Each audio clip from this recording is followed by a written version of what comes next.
नमः।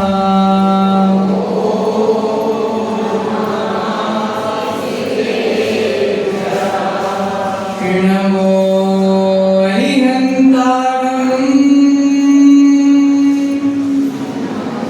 नमो सिद्धारम् नमो आयरीयारम् नमो वेच्छायारम् नमो लोले सर्वसापूर्णम्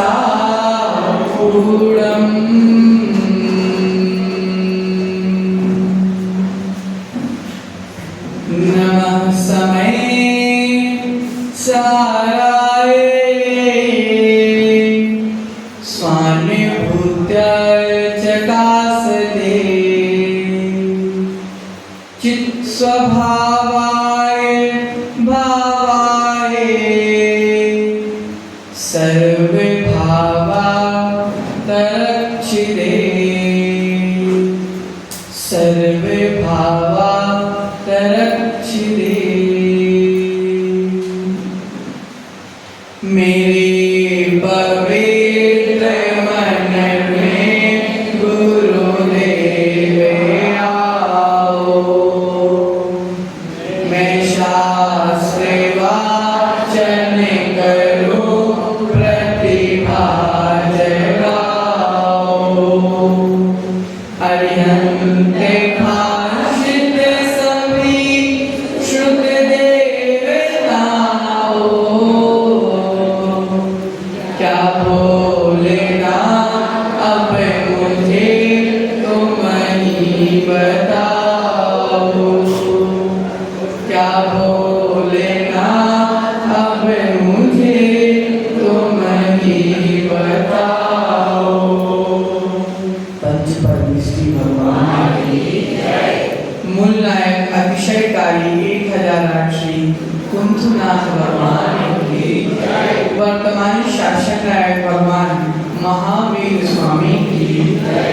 परम पूज्य गुरुनाम गुरुदेव आचार्य भगवत विराग सागर जी मुनि महाराज जी की जय।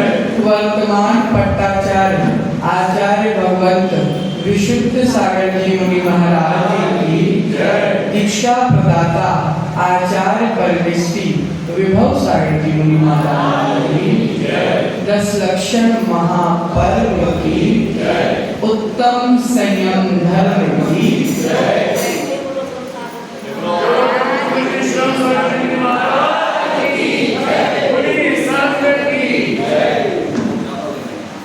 प्रियात्मन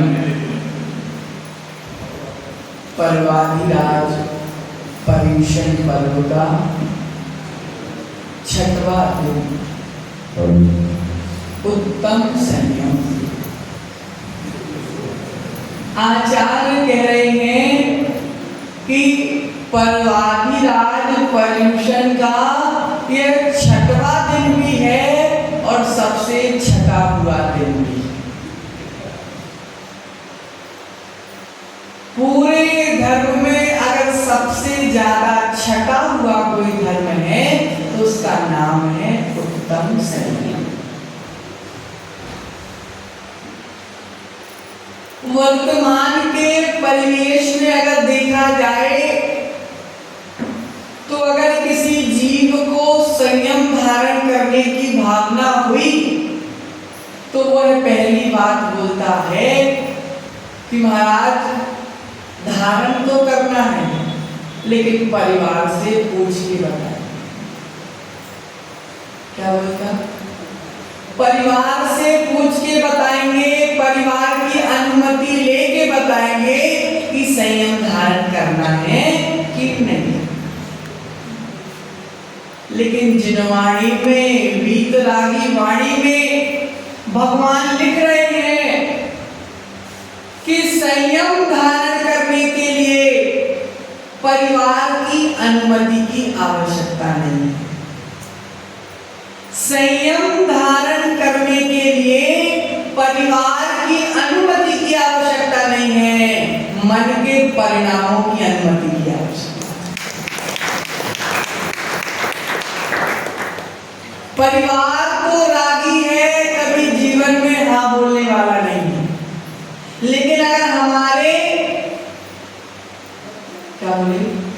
परिवार राजी है। वह कभी हाँ बोलने वाला नहीं है, लेकिन हमारे परिणाम अगर राजी हैं तो हमें किसी से पूछने की आवश्यकता नहीं। संयम धारण करने के लिए मात्र अपने मन को पक्का करने की आवश्यकता। जिनवाणी में आचार्य कह रहे हैं, संयम शब्द को अगर शब्द रूप में देखा जाए, अर्थात शब्दों का संयम मात्र 3 वर्ण का है, स, या और म। शब्दों का संयम मात्र 3 वर्ण का है, लेकिन भावों का संयम 3 लोक पर भारी है। शब्दों से संयम तो सबके भीतर है, लेकिन भावों से संयम बिरले लोगों के भीतर ही आता है।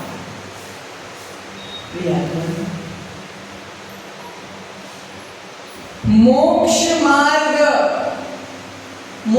मार्ग अर्थात संयम धारण करना है तो मन को पक्का करना चाहिए। जीवन में आचार्य कह रहे हैं, मोक्ष मार्ग और संयम लिखने का विषय नहीं है। मोक्ष मार्ग और संयम लिखने का विषय नहीं है, मोक्ष मार्ग और संयम लगने का विषय। इंद्रियों के माध्यम से जो अशुभ प्रवृत्तियां हो रही हैं, उस अशुभ प्रवृत्ति को शुभ प्रवृत्ति में परिवर्तन कर देने का नाम है संयम। आचार्य कह रहे हैं, हमें इंद्रियों का दास नहीं बनना, हमें इंद्रियों का दास नहीं बनना, हमें इंद्रियों को अपना दास बनाना है। हमें इंद्रियों का दास नहीं बनना, हमें तो जिनेंद्र प्रभु का दास बनना है। आचार्य कह रहे, हमें उनका दास बनना है जो कभी किसी के दास नहीं बने। क्या कह रहे? हमें उनका दास बनना है जो कभी दूसरे के दास नहीं बने। वैसे अगर देखा जाए तो जो कभी दूसरे के दास नहीं बने, मात्र और मात्र हमारे जिनेंद्र भगवान हैं।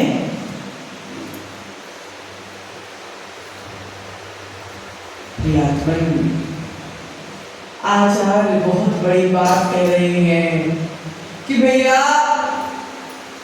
भोगों का नाम संयम नहीं है,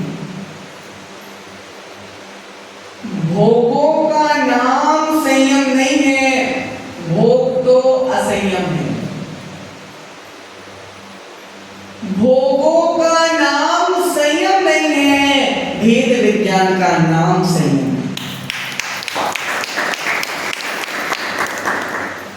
भेद विज्ञान का नाम संयम है। अगर हम भोगों को संयम मानते रहे तो कभी जीवन में भेद विज्ञान आने वाला नहीं है, और जब तक भेद विज्ञान नहीं आने वाला, जब तक हमारी आत्मा का कल्याण होने वाला। हमारी इंद्रियां अत्यंत चंचल प्रवृत्ति की है। इंद्रियों में इतनी दम है कि वह व्यक्ति को ऊंचा भी उठा सकती है और व्यक्ति को नीचे भी गिरा सकती है। इंद्रियों में इतनी ताकत है कि वह व्यक्ति को सफलता भी दिला सकती है और वह व्यक्ति को नीचे भी गिरा सकती है। तो आचार्य बोल रहे हैं, कैसे? तो बोल रहे हैं, जो इंद्रियों के अनुसार चलता है, इंद्रियां उसे नीचे गिरा देती है, और जो अपने अनुसार इंद्रियों को चलाता है, इंद्रियों से ऊपर उठता है। इंद्रियों के अनुसार चलना और इंद्रियों को अपने अनुसार चलाना। इंद्री तो मांगते जाएगी, आग में लकड़ी डालते जाओगे, आग कभी नहीं बोलने वाली कि बस हो गया। समुद्र में नदियां कितनी भी मिलती जाए, बिल्कुल भैया, समुद्र कभी बोलेगा कि बस? नहीं बोलता। उसी प्रकार इंद्रियों के भोग भी है, जितने देते जाओगे वह भोगता जाएगा, लेकिन कभी कहेगा नहीं कि बस।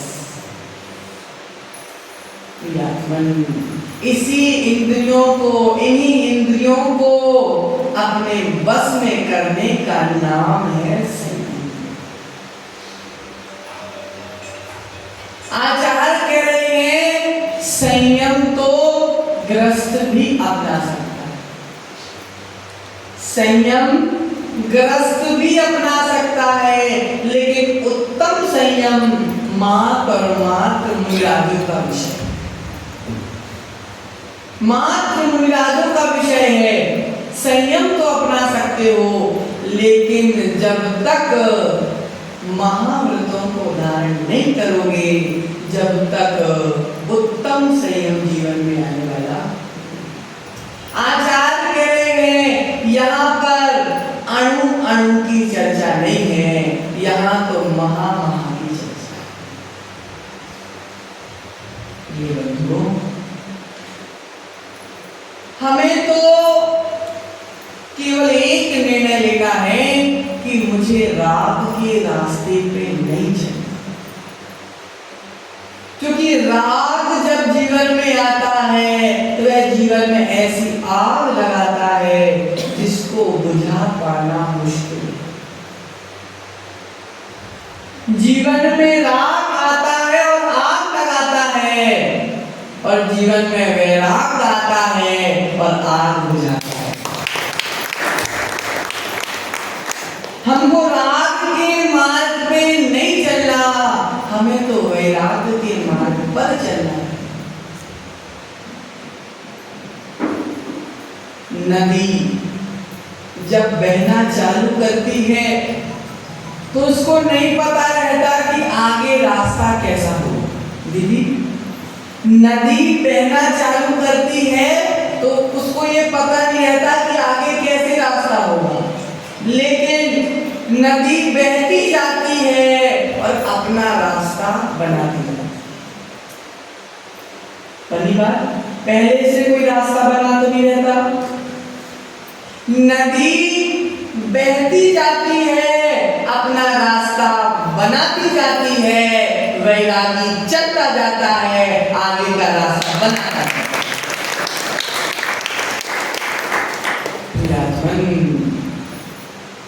राग ही एक दिन द्वेष में बदलने वाला है, राग ही द्वेष में बदलने वाला है।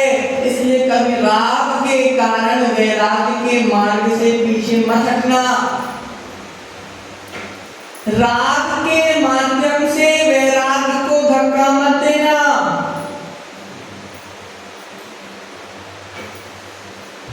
पुत्र मुनि बन गया, पुत्र मुनि बन गया तो पुत्र के राग में इतना रोया कि प्राण निकल गए। सुकुमार मुनि की माता पुत्र के मुनि बनने पर माता ने इतना आत्म ध्यान रोग ध्यान किया कि रोते रोते बिलखते प्राण निकल गए मात्र पुत्र के राग में। और प्राण निकलकर जब आर्त रौद्र परिणामों के कारण श्यालिनी बन गई, जिस माता ने पुत्र को 9 महीने गर्भ में रखा, जिस माता ने पुत्र को हमेशा सीने से कलेजे से लगा के रखा। जिस माता ने पुत्र के वियोग में प्राण का त्याग कर दिया, वही माता श्यालनी बनकर पुत्र के शरीर को चीर चीर कर खा रही है। वही माता पुत्र के शरीर को, जो माता पुत्र को एक नाखून भी नहीं लगने देती थी, वही माता अपने नाखूनों से शरीर को चीर रही है। वही राग द्वेष में परिवर्तित हो गया। लेकिन संयम की महिमा देखो, संयम की महिमा देखो। मुनिराज चिंतन कर रहे हैं कि माता तू मेरा पेट चीर रही है। क्या चिंतन कर रहे हैं मुनिराज? माता तू मेरा पेट चीर रही है और मैं कर्मों का पेट चीर रहा हूं।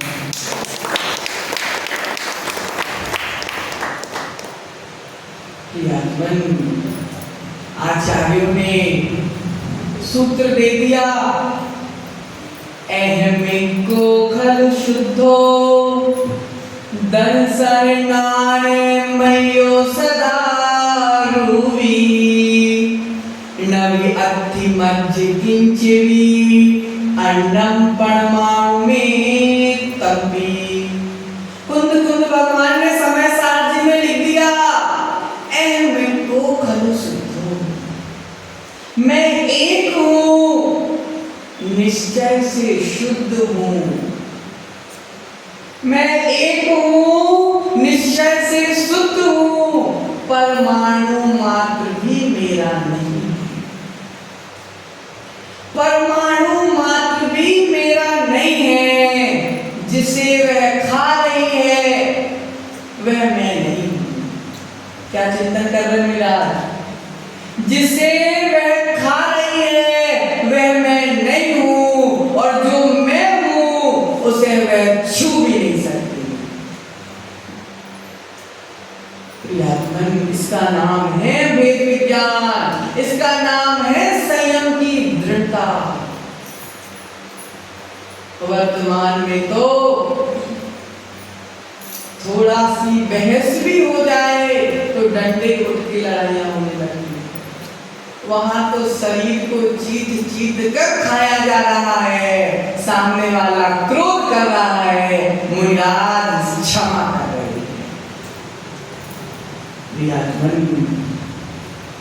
रुचि दीदी, जब तक भोगों में रुचि रहेगी, जब तक भगवान में रुचि होने वाली नहीं। जब तक भोगों से प्रेम है, जब तक भगवान से प्रेम होने वाला नहीं है। और जिस दिन भगवान से प्रेम हो गया, उस दिन भोगों से प्रेम होने वाला। छोटे छोटे नियम, छोटे छोटे नियम ही हमारे जीवन को एक दिन बहुत बड़ा बना दिया करते। एक बार एक लोमड़ी ने मुनिराज से रात्रि भोजन त्याग का नियम ले लिया। रात्रि भोजन का नियम ले लिया, अर्थात रात्रि में चारों प्रकार के आहारों का त्याग, पानी भी नहीं और फलाहार भी नहीं। अब भीषण गर्मी के दिन पड़े, जब बाहर अग्नि बरस रही थी तो लोमड़ी को दिन में भी प्यास लगी। तो जैसे ही वह बावड़ी में पानी पीने गई, बावड़ी में तो अंधेरा रहता, तो वह अंदर गई और देखा कि अंधेरा है, उसने पानी नहीं पिया। मेरा रात्रि को पानी पीने का भी त्याग। फिर बाहर आ गई, प्यास तो लगी, गर्मी इतनी ज्यादा, फिर बावड़ी में पानी पीने गई, फिर अंधेरा देखकर फिर प्यासी लौट आई। करते करते प्यास की वेदना के कारण उसके प्राण निकल गए। लेकिन मरने से पहले मन में नियम की इतनी दृढ़ता थी, उसके कारण तत्काल ही स्वर्ग की देव बन गई। अब स्वर्ग में देव बन गया, उसके पश्चात फिर मनुष्य गति में आया और मनुष्य गति में उसने ऐसे कार्य किए कि उसने तीर्थंकर प्रकृति का बंध कर लिया और क्रम क्रम से पांचवी पर्याय में प्रीतिंकर नाम के तीर्थंकर पद को प्राप्त कर तीर्थंकर बनकर सिद्ध पद को प्राप्त कर लिया। मात्र एक छोटा सा नियम कि मैं रात्रि को भोजन नहीं करूंगा, एक छोटा सा नियम मांसाहारी जीव को भी तीर्थंकर बना देगा। लोमड़ी मांसाहारी है, लेकिन नियम की इतनी दृढ़ता कि वह लोमड़ी भी तीर्थंकर बन गई। प्रियात्मन, संयम की महिमा अपार है। संयम की तुलना किसी दूसरे से नहीं की जा सकती, क्योंकि संयम से बड़ा ना कुछ था, ना कुछ है और ना भविष्य में कुछ रहेगा। आचार्यों ने सूत्र दे दिया, कले कलौ कालो चले चित्ते दे अन्नादि कीटिके एतत् चित्त चमत्कार जिन रूप धरा। इस कली काल में, इस पंचम काल में, इस खोटे काल में, जहां पर यह चित्त स्थिर नहीं रहता, चंचल है चित्त, जहां हमारा शरीर अनाज का कीड़ा बना हुआ, देह अन्नादि कीटिके, शरीर अनाज का कीड़ा बना हुआ है। ऐसे पंचम काल में जहां पर चित्त चंचल है, अनाज का कीड़ा शरीर बना हुआ है, ऐसे ही काल में जिन्होंने दीक्षा को धारण किया, जिन्होंने संयम को धारण किया, पंचम काल का चमत्कार है। पंचम काल का चमत्कार है। यशस तिलक चंपू के आचार्य भगवंत ने सूत्र दे दिया, जिन्होंने जिन रूप को धारण किया वह इस पंचम काल के चलते फिरते चमत्कार है।